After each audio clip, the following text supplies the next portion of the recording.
She's reading. I mentioned before in a previous part that I have a tendency to find Mikado's stuff uninteresting, which is going to lead to this happening a lot when she shows up. I apologize, but I simply do not care that much.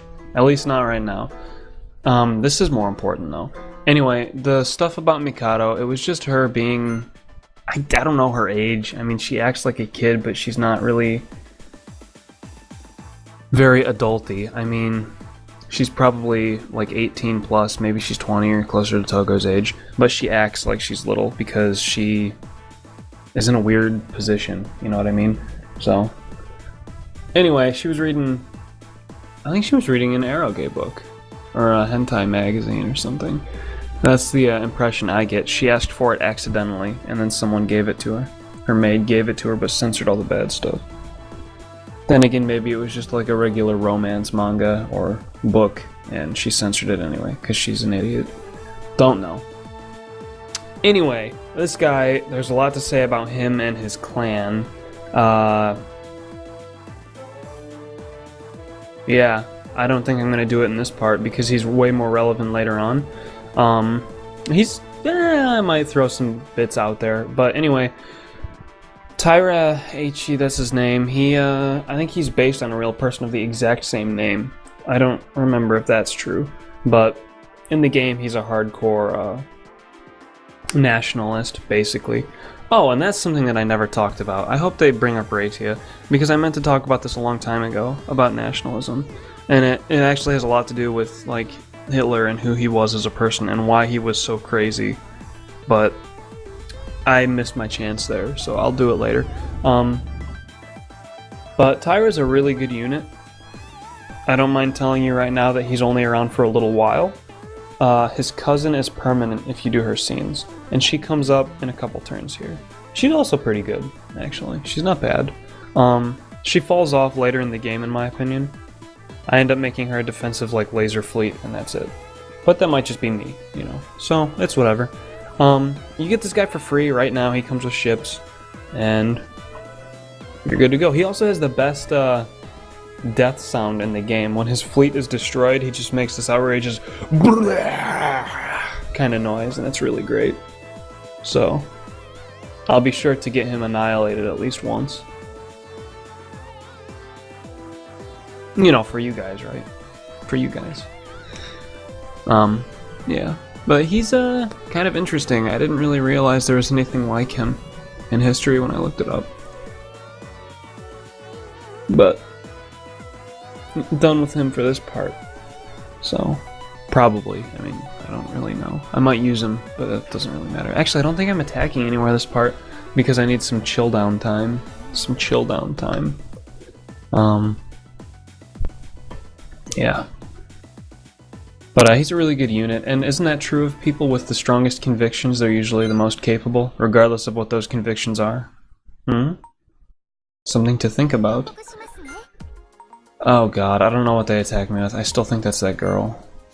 I don't care. I can move here and there, so I can cover all of my sides, and frankly I have nothing to do here. I'll save it just in case something goes horribly, horribly wrong. Turn 16. What? Oh, that's... okay.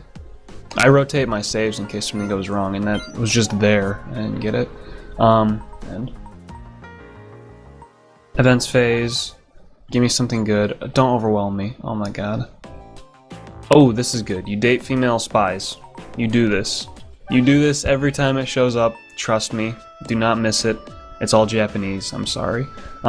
Basically, Togo dates a spy. Her name is Jamie Bond. Wow, that's a good reference. I've never been a fan of the James Bond series. But it also triggers some Hani scenes with the spies. That'll show up later. They're pretty horrible. I don't like them at all. I mean, they're Alisoft scenes, so... I'll explain them more when it comes up. Anyway, it gives you, you saw their 3000 tech, and you can do it a couple times. It's just really important to do that. As far as I know, there are no negative side effects. So it's whatever. I always do it. I always will do it, and you should do it too, because tech is the most valuable resource late game. Which sounds stupid, but it's totally true. Because, I mean, the cost for some of the technology stuff gets really outrageous. I mean, just holy goddamn, like 3,000 isn't even touching it. I mean, you saw that I got a ship earlier that was, what, 40,000, if I'm not mistaken? But this is kind of a big part in the game. It was a big part in real life. Like I mentioned in a part prior, that, you know, Germany started bombing Great Britain. I'm pretty sure that's exactly what happened. And, like, circling them with their navy. No serious damage was done. You know, I mean, of course bombings are going to kill people and destroy property. And, you know, some ships were sank, I'm sure. But, you know, compared to the grand scheme of what war is, it wasn't that big of a deal. And Germany just pulled out. And it goes through all of this here right now, I think. I don't think it breaks it into another part, so I'm going to have to do a lot of skipping. I don't really have a choice, because this is going to go on forever if I don't do something. And I have no problem doing that. Anyway, Sarah went into combat because she's stupid. I don't know. Like, when... Okay, let me pause it here. Well, not pause it, go to auto. When, like, a leader enters combat, it was something that you could do in the past. You can't do it now because they're killed by, you know, impersonal weapons. Like a missile could come down and kill someone. Like, you know, the American president, which I know because I'm American, Barack Obama was killed in combat today, leading a charge. Like, would you ever hear that? No. That's so stupid. But in the past, it was a common thing because leaders had to be the main dude. Leaders were the warrior guy, you know. So whatever. Or they got killed and the guy who killed him replaced him. That's just how it was. So she's out fighting, which is stupid. But my point is, when a leader is killed, there are like two things that can happen. Like, it can severely depress the populace, or they can become super angry and agitated and go for like a redemption thing. Well, in stories, I'm sure that applies to real life to some extent. I'm talking more about fiction here, which is cool. Everyone likes the, you know, vindictive populace route, right? They killed our leader. Well, we're gonna kill all of them. Everyone likes that. That's the best, right? Anyway, I just thought I'd mention that because it's interesting. Okay, it's interesting. So, mentioned it. Rommel and Manstein. I don't think Rommel was even involved. I don't even think Manstein was involved in this operation in real life, to be honest. It was like Hitler's own thing. Hitler actually did command most of the stuff. So, that's interesting. Or at least he had a very significant hand in it. And I may as well mention this now, too, because it's a good time. Later on in the war, almost all of Hitler's losses were due to him thinking that he could just will himself through it. I don't remember the German military theorist. It was like... Oh, shit. Well, anyway, he learned a lot from a German military theorist. I think it was Clausewitz or something like that. I know that's not right, but anyway. And like, one of the things was, with enough will you can do anything. And I guess that's one of the things he took to heart. At least that's one of the things that, you know, he started relying on later on in the war, and he had a lot of losses because of that. Yeah, so in the next couple parts, Raytia attacks the UHOS, which is direct, you know, it parallels real life completely, so I'll talk more about it then. But, thought I would mention that. Raytia in the game is nothing like that. She's doing everything very, you know, it's all calculated and thought out and well enacted. Wasn't untrue in real life for Hitler, I guess, but, you know, Raytia is much better than he was. In every single way. I also don't know if this was true. Like, I know that Germany helped Italy in Africa quite a lot, but I don't think they had to pull out from Great Britain and London and stuff to do that. I think this is just something that the developers did for the game, for funsies or something. Yeah. So, anyway, Mussolini is completely incapable of doing anything.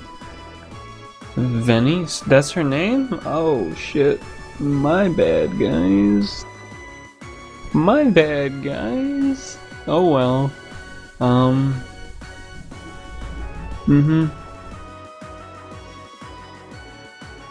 So anyway, she's completely incapable, and Raitia has to like change everything she's doing here and send Rommel to help her. So I'll just skip ahead a little bit more. Alright, that's all we're gonna have for this scene, which is, I'm thankful for that, because it would have gone on for a long time if it had all just like mixed in like I thought it was going to. Can you hear these dogs? I fucking hate this house. This is real. This is happening.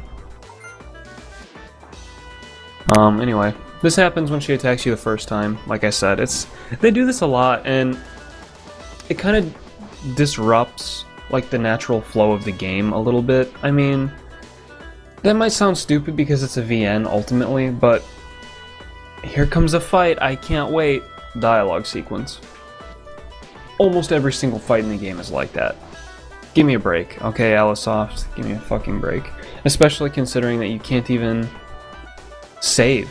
You know, like, when you sit down to play a VN, you know you're gonna have to do a lot of reading. But when it, you know, it finishes with the dialogue or whatever, you know, you want to save at certain times, and like if you just get slammed with a bunch of dialogue before you can finish a fight, you might not even finish the fight, you know? So it's kind of a pain. I'm just gonna skip this. It's not hard.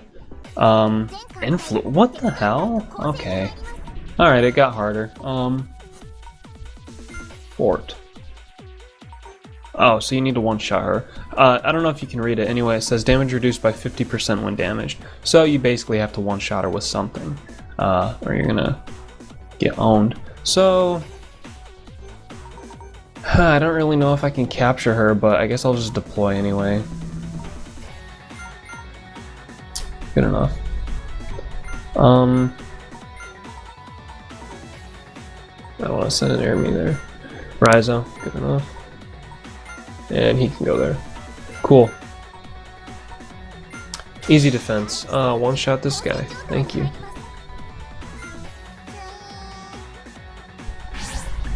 Yeah, this isn't very hard, so I don't know if I'm gonna get her. Like I said, I thought that I might, but no certainty there, so we'll see. And the way she works, you have to defeat Gamerica before you talk to her, I'm pretty sure, and that'll recruit her. I'm not positive though, I kind of forgot. Because I've only ever obtained her once, I think.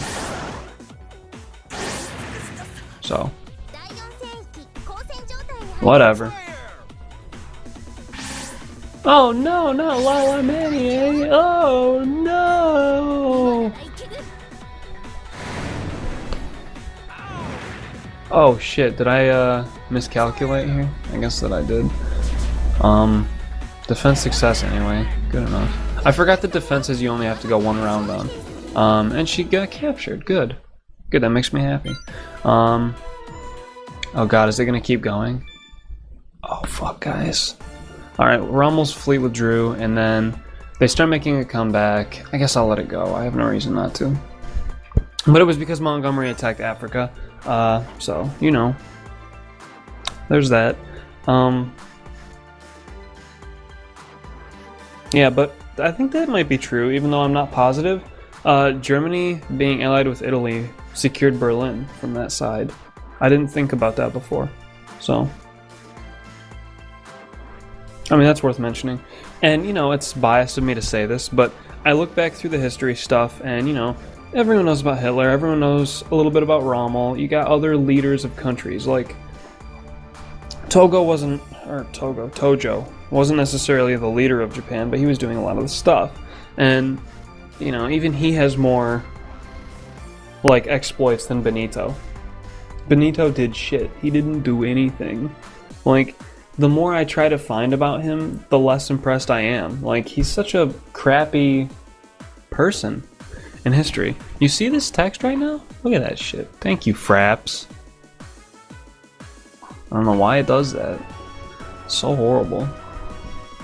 Anyway, it only does it with this game, so I guess that's a good thing. It's a good thing that it would happen to a dialogue box as opposed to, you know, like Dark Souls or something. Anyway, Raitia can't win because she was already fighting really understaffed, and now she's fighting even more understaffed because Itaran's a piece of shit. I feel some sympathy for her because in the past I've been in situations where I had things really set up, like I was golden. Okay, it was good to go. My friends just had to do a certain thing, and they let me down. And all that hard work I put into whatever I was doing got completely fucked. And it's not a good feeling. So it really tarnishes your personal ability to like put trust in other people, I guess. Well, that's it then. So I guess well, there might be something else after the doors. See, there is. Mikado's room. Oh yeah, I didn't mention the fact that she's been poring over Togo's information, didn't I? She kind of likes him. She's falling in love with him, which doesn't make that much sense because how many interactions have they had together? Very few. You know, I mean, I guess he's head of the Navy, so he's kind of a bad dude. So maybe that would be enough.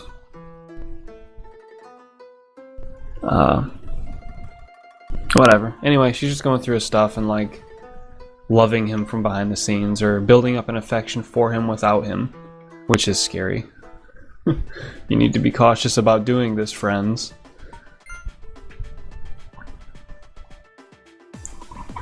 What is it? I don't remember what it's called. It has a name. Loving someone without necessarily having a huge reason to, or interacting with them. It's,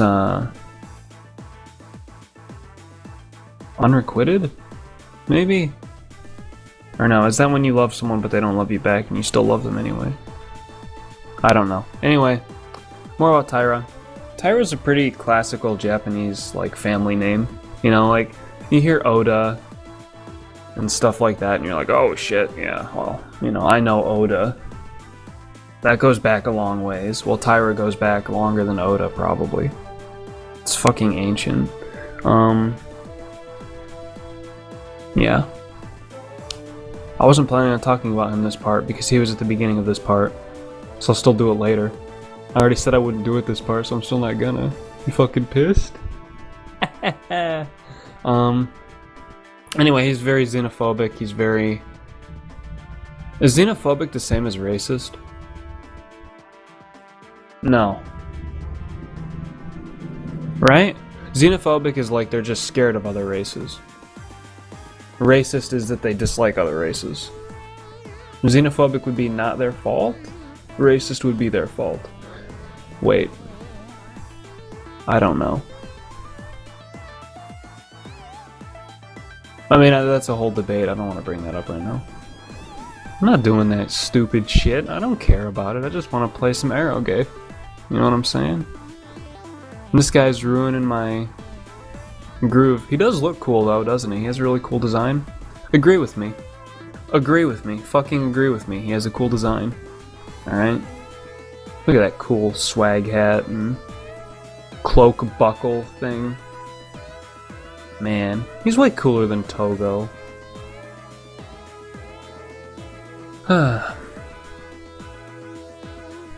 Alright. Okay, I don't have anything else to say about this guy. So, I think he gives me his cousin now. Maybe not, maybe that's next part. Alright, that's next part. I'll see you in the next part. And the next part with the next part. Soon to be the next part. And the next part.